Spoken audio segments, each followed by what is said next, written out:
BMET clearance কার্ডের জন্য finger দিয়েছেন, কমপ্লিট হয়নি?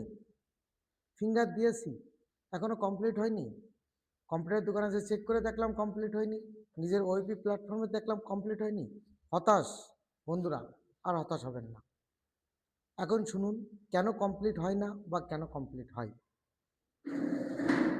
আসসালামু আলাইকুম, প্রবাসীদের বন্ধু পরিবারের পক্ষ থেকে সবাইকে শুভেচ্ছা ও স্বাগতম।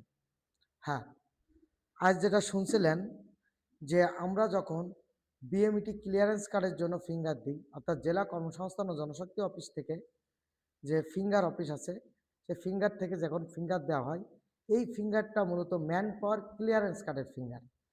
এটা কিন্তু কোনো ট্রেনিংয়ের ফিঙ্গার না, এটা কোনো ভিসার ফিঙ্গার না। এই ফিঙ্গারটা দিলে আপনার ভিসা আসবে না, ট্রেনিং সার্টিফিকেট বের হবে না। মূলত ম্যান পাওয়ার ক্লিয়ারেন্স কার্ড করতে যে কয়টা স্টেপ আছে, একটা হচ্ছে আপনার ভ্যালিড ভিসা লাগবে, ভ্যালিড পাসপোর্ট লাগবে, আপনার ট্রেনিং সার্টিফিকেট লাগবে, আর একটা বিএমটি রেজিস্ট্রেশন এবং বিএমটি ক্লিয়ারেন্স কার্ডের ফিঙ্গার বা বিএমটি ফিঙ্গার। তো এই ফিঙ্গার দেওয়ার পরে ফিঙ্গারটা অটোমেটিক অনলাইন হয়ে যায়। আগের দিনে এটা বায়ো ফিঙ্গারে চেক করলে সাকসেস দেখাতো এবং পাশে ছবি দেখাতো, যেটা যে কেউ দেখতে পারত। এর ফলে কি হতো, অনেক প্রতারক চক্র আছে বা অনেক দালাল চক্র আছে, তারা এইটা দেখায় সাধারণ পাবলিকের কাছ থেকে টাকা নিয়ে নিত। এ কারণে ওইপি প্ল্যাটফর্মের মাধ্যমে সরকার যে নিশ্চয়তা প্রদান করতেছে যে কোনো দুর্নীতি বা অনিয়ম কোনো কিছু থাকবে না, তারই প্রেক্ষাপটে আপনি যখন ফিঙ্গার দিচ্ছেন, ফিঙ্গার দেওয়ার পরে এইটা চেক করতে পারে যেখান থেকে ফিঙ্গার দেওয়া হচ্ছে ওনারা এবং আপনার যে রিক্রুটিং এজেন্সি আছে তারা। কারণ সরকার প্রত্যেকটা রিক্রুটিং এজেন্সিকে একটা করে আইডি পাসওয়ার্ড দিয়ে দিয়েছে। ম্যান পাওয়ার ক্লিয়ারেন্স কার্ডের অ্যাপ্লিকেশন করার সময় ওই আইডি পাসওয়ার্ডে ঢুকে তারা প্রথমে আপনার পাসপোর্ট নাম্বারটা দিবে। পাসপোর্ট নাম্বারটা দেওয়ার পরে ওনারা আপনার ডিটেলসটা পাবে যে আপনি বিএমডি রেজিস্ট্রেশন করেছেন কিনা, ফিঙ্গার দিয়েছেন কিনা, ট্রেনিং কমপ্লিট আছে কিনা, সবই ওখানে শো করে।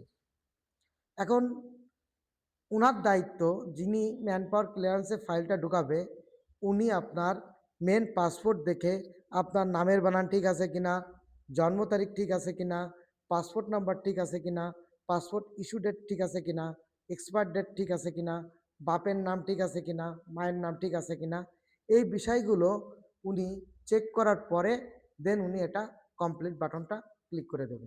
তারপরে আপনি কিন্তু কম্পিউটার দোকানদারও চেক করতে পারবে, আপনিও আপনার ওইপি প্ল্যাটফর্মে ঢুকে সেখানে তখন ফিঙ্গার স্ট্যাটাস আপনার কমপ্লিট দেখাবে। এটা এই কারণে হাইড করা হয়েছে, যাদের আরএল নাই অর্থাৎ বৈধ রিক্রুটিং এজেন্সি না, তারা যদি আপনাকে হয়রানিমূলকভাবে ফিঙ্গার দেয়, টাকা নেওয়ার চেষ্টা করে বা কোনো দালাল চক্র, তাহলে কিন্তু তারা আর এটা পারবে না। অতএব আপনারা ফিঙ্গার দেওয়ার পরে আপনার এজেন্সিকে বলবেন আমার ফিঙ্গার হয়েছে কিনা আপনি একটু চেক করে দেন। তাহলে দেখবেন যে আপনাদের এই যে এই সেক্টরের এই যে প্রতারণাটা, এটা আর থাকবে না। পাশাপাশি আপনারা যে কাজটা করবেন, ম্যান পাওয়ার ক্লিয়ারেন্স হয়ে গেলে দেন আপনারা ইসি ক্লিয়ারেন্স কার্ড অথবা বিএমইটি ক্লিয়ারেন্স কার্ড নামক সার্চ দিলে দেখবেন ইসি রেইমস নামে যে অপশনটা আছে, সেখানে আপনার পাসপোর্ট নাম্বার এবং একটা ক্যাপচা থাকে, ক্যাপচাটা বসালে ম্যান পাওয়ার ক্লিয়ারেন্স কার্ডটা আপনি কিন্তু যে কোনো জায়গা থেকে ডাউনলোড দিতে পারবেন বা নিজে পারবেন। তো বন্ধুরা বুঝলেন যে কেন ফিঙ্গার দেওয়ার পরে সবার কমপ্লিট হয় না বা হয়।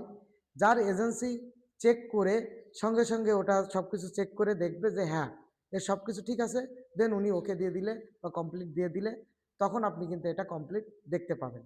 এছাড়া জেলা কর্মসংস্থান ও জনশক্তি অফিস থেকে যদি আপনার কোনো এজেন্সি না থাকে, আপনি নিজে এটা ভেরিফাই করে নিতে চান, সেক্ষেত্রে সেখানে বললে মেন পাসওয়ার্ড দিলে তারাও কিন্তু এই বিষয়গুলো আপনার চেক করে যে সব কিছু বিচার আপনার নামের বানান বা সব প্রপার ডকুমেন্ট সব কিছু ঠিক আছে কিনা এটা চেক করে সেখান থেকেও কিন্তু আপনি কমপ্লিটটা নিয়ে নিতে পারেন।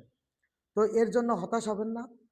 এটা নট কমপ্লিট বা কমপ্লিট মানেই যে আপনার ফিঙ্গার হয়নি এমন না, ফিঙ্গার দিলেই ফিঙ্গার হয়। যদি ইনকেস ফিঙ্গার না হয় তাহলে অবশ্যই আপনার এজেন্সি আপনাকে জানাবে, আপনার ফিঙ্গার স্ট্যাটাস নট ফাউন্ড দেখাবে তার ওখানে। তারপরে আপনি আপনার নিকটস্থ জেলা কর্মসংস্থান ও জনশক্তি অফিসে যোগাযোগ করলেই কিন্তু আপনি এই এটা আবার ফিঙ্গার দিলে ঠিক হয়ে যাবে। আর মনে রাখবেন, ফিঙ্গার দেওয়ার জন্য সরকার 64টা জেলাতেই জেলা কর্মসংস্থান ও জনশক্তি অফিসের মাধ্যমে এই ফিঙ্গার কার্যক্রম অব্যাহত রেখেছে। যে যার জেলাতেই এই ফিঙ্গারটা দিলেই হয়। এর জন্য যে আপনার গ্রাম থেকে ঢাকা আসতে হবে এরকম কিছু না। তো এই ছিল বিষয়। এ সংক্রান্ত আরও কারো কোনো প্রশ্ন থাকলে বা কেউ কিছু জানতে চাইলে অবশ্যই কমেন্ট বক্সে কমেন্ট করতে পারেন বা আমাদের হোয়াটসঅ্যাপ নাম্বারে আপনারা সরাসরি মেসেজ দিয়েও জানতে পারবেন। প্রয়োজনে আমাদের সরাসরি অফিসে এসে যোগাযোগ করেও এ সংক্রান্ত বিষয় নিয়ে আপনারা আরও অধিকতা আ প্র্যাকটিক্যালি দেখে বা শুনে জেনে বুঝে ডিসিশন নিতে পারবেন। তো বন্ধুরা এই ছিল আজকের মতো। সবাই ভালো থাকেন, সুস্থ থাকেন। আসসালামু আলাইকুম।